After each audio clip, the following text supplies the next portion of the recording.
If you're familiar with taking screenshots on an iPhone, you'll find that the same applies here. Simply hold down the home button and hit the power button.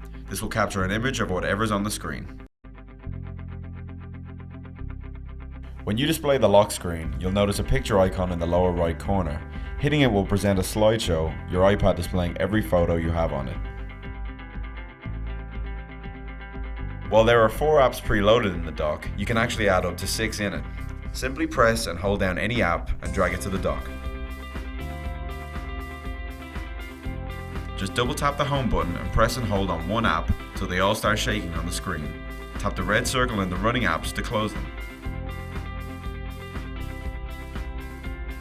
If you accidentally hit the home button when using an app, you can avoid shutting it down by continuing to hold down the home button. Do it long enough and your iPad will forget about closing the app you've loaded up. If you want to protect your data, you can after 10 failed passcode entry attempts.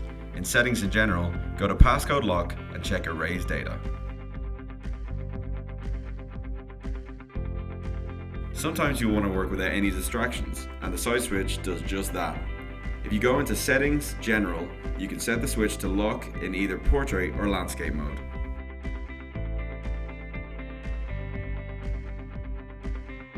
While the search engine is set to Google by default, you can change it to either Yahoo or Bing if you wish.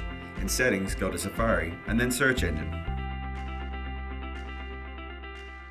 If there are other people using your iPad regularly and you want to limit the content that they can access, go to General, then Restrictions, and enable them to select what apps can be accessed.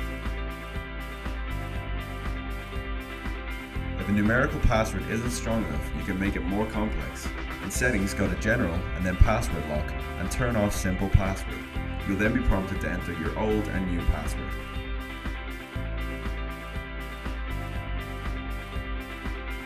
If you write certain phrases regularly, you can create custom shortcuts to save time.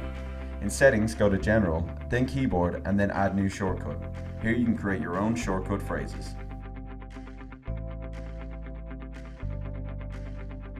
If you turn multitasking gestures on in General Settings, this will allow you to use 4 or 5 fingers to swipe left and right between apps, swipe up to reveal the multitasking bar, and pinch your way back to the home screen. If you want the search function in your iPad to be faster and more focused, you can set it so that only specific apps or details appear. Go to Settings, then General, and select Spotlight Search.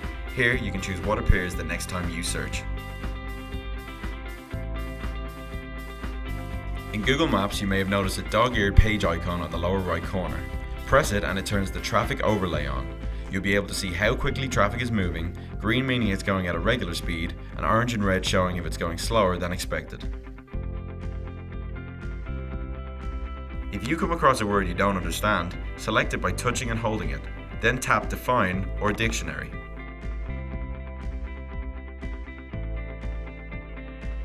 On the keyboard, swiping up the comma key quickly will insert an apostrophe, and swiping up the full stop key inserts a quotation mark. Also, holding down a key will bring up accented versions of that character. Pressing spacebar twice will do a full stop and then a space.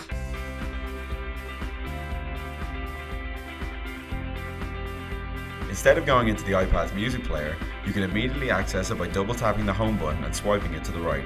You'll find a mini music player where you can play the current track, as well as adjusting the volume and screen brightness.